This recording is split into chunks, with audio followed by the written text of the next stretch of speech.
अस्सलाम वालेकुम क्लास। तो आज का जो बेसिकली हमारा टॉपिक है वो है रिप्रेजेंटेशन ऑफ वेक्टर। कल तक हम लोगों ने जो स्टडी किया है टॉपिक वो है स्केलर एंड वेक्टर।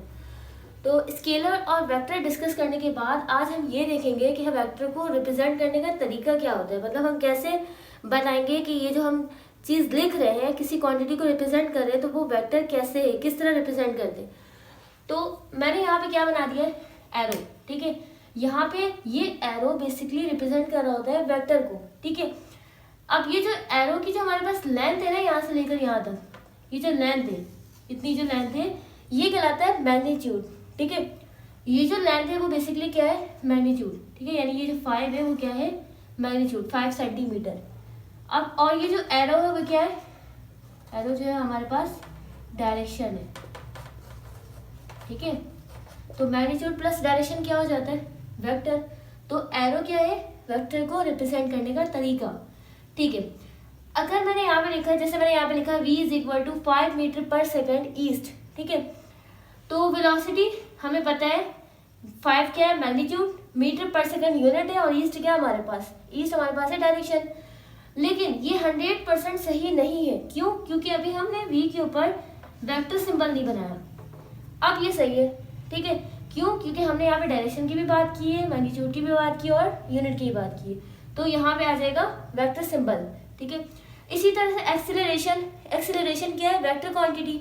तो वेक्टर क्वांटिटी है तो इसके ऊपर क्या आ जाएगा, इस तरह से एरो साइन। ठीक है, एरो लगा देंगे, तो ये क्या हो गया, वेक्टर क्वांटिटी। अच्छा, अब मैंने यहाँ पे इस तरह से मैंने कुछ पॉइंट्स बना दिए। ए इज इक्वल टू 4 यूनिट्स लिखा है। जब इस तरह से कंडीशन आ जाए ना, a is equal to 4 unit, इसका मतलब होता है हमारे पास ये जो वेक्टर का हमारे पास क्या है, मैग्नीट्यूड। a का मतलब है, अगर हमारे पास सिंपल वैल्यू गिवन है, a की वैल्यू 4 यूनिट, मतलब इसका क्या मतलब है, हमारे पास जो वेक्टर है ये उसका क्या है, मैग्नीट्यूड है। ठीक है, ये वेक्टर का क्या है, मैग्नीट्यूड। इसकी अगर हम बात करें, तो अगर इसकी बात करें तो ये क्या है, सिंपली ये सिर्फ और सिर्फ क्या है, मैग्नीट्यूड। ठीक है, और अगर इसको देखें, अगर हम ये इस तरह से लिखा हुआ है a और उसके ऊपर क्या है, वेक्टर सिंबल यानी एरो है, तो ये क्या हो गया, ये हमारे पास है वेक्टर यानी a वेक्टर।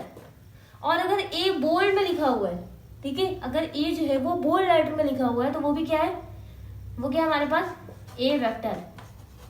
ठीक है, ये भी a वेक्टर है, ये भी a वेक्टर है, ये हमारे पास a मैग्नीट्यूड है, और जबकि ये a क्या है, वेक्टर का मैग्नीट्यूड है। ठीक है, अच्छा, अब अगर हम टाइप्स ऑफ वेक्टर की बात करें तो सबसे पहले हमारे पास है इक्वल वेक्टर, और दूसरा हमारे पास क्या है, अनइक्वल वेक्टर। तो अगर इक्वल वेक्टर को देखें तो हमारे पास 2 वेक्टर है। ठीक है, हमारे पास क्या है, 2 वेक्टर है इस तरह के। ठीक है, एक ये वेक्टर है और दूसरा वेक्टर भी हमारे पास ये है।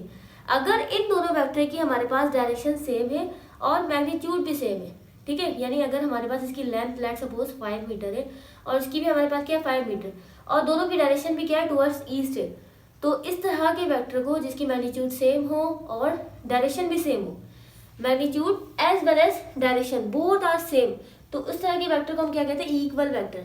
ठीक है, जिसकी मैग्नीट्यूड और प्लस डायरेक्शन ये दोनों अगर सेम है तो क्या होगा, वो होता है इक्वल वेक्टर। ठीक है, अब इसी तरह अनइक्वल वेक्टर क्या हो जाएगा, अनइक्वल मतलब हमारे पास एक ये वेक्टर है, ठीक है, और दूसरा वेक्टर हमारे पास क्या है, ये है, दोनों का मैग्नीट्यूड क्या है, सेम है, मैग्नीट्यूड दोनों का सेम है, लेकिन डायरेक्शन क्या हो गया, अपोजिट हो गया। जब डायरेक्शन हमारे पास अपोजिट हो गया तो इस तरह के वेक्टर को कहते हैं अनइक्वल वेक्टर। ठीक है, एक हमारे पास ईस्ट की तरफ है, दूसरा हमारे पास साउथ की तरफ है, मैग्नीट्यूड दोनों का सेम है, दोनों की लेंथ 5 सेंटीमीटर है, लेकिन डायरेक्शन क्या है, एक ईस्ट की तरफ, दूसरा हमारे पास क्या है, साउथ की तरफ। तो जब हमारे पास डायरेक्शन जो है वो अपोजिट हो जाए और मैग्नीट्यूड सेम रहे तो इस तरह के वेक्टर को हम कहते हैं अनइक्वल वेक्टर। इक्वल वेक्टर जिसमें मैग्नीट्यूड और डायरेक्शन क्या हो, सेम हो, जबकि अनइक्वल में डायरेक्शन क्या हो जाता है, हमारा अपोजिट हो जाता है, जबकि मैग्नीट्यूड क्या रहता है, सेम। तो इस तरह के वेक्टर को कहते हैं अनइक्वल वेक्टर। के बाद बात आती है पैरेलल वेक्टर की। अगर हम पैरेलल वेक्टर को देखें, पैरेलल वेक्टर, और दूसरा हमारे पास है एंटी पैरेलल। ठीक है, दूसरा हमारे पास है एंटी पैरेलल वेक्टर।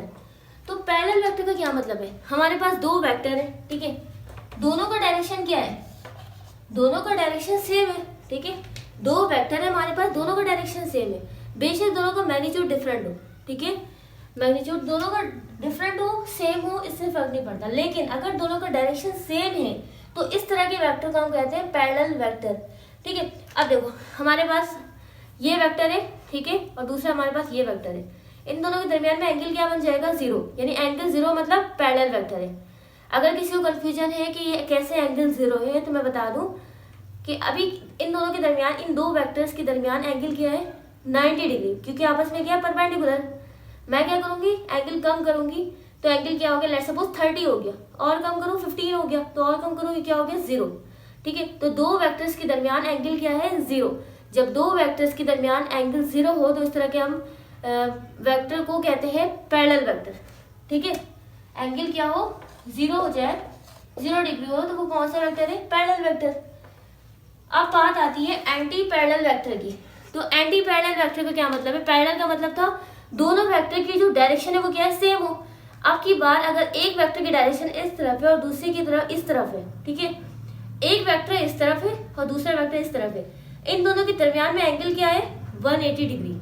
अगर दो वेक्टर्स के दरमियान में एंगल 180 डिग्री है, दैट मीन्स वो कौन सा वेक्टर है, एंटी पैरेलल वेक्टर, ठीक है। लाइक एक वेक्टर इस डायरेक्शन में, ठीक है, और दूसरा जो वेक्टर है वो इस डायरेक्शन में, तो उनके दरमियान में एंगल क्या हो गया, 180 डिग्री, ठीक है। तो इस तरह के वेक्टर को हम कहते हैं एंटी पैरेलल वेक्टर, ठीक है। तो आज का जो टॉपिक था वो यहीं तक था, मिलते हैं नेक्स्ट वीडियो में, थैंक यू।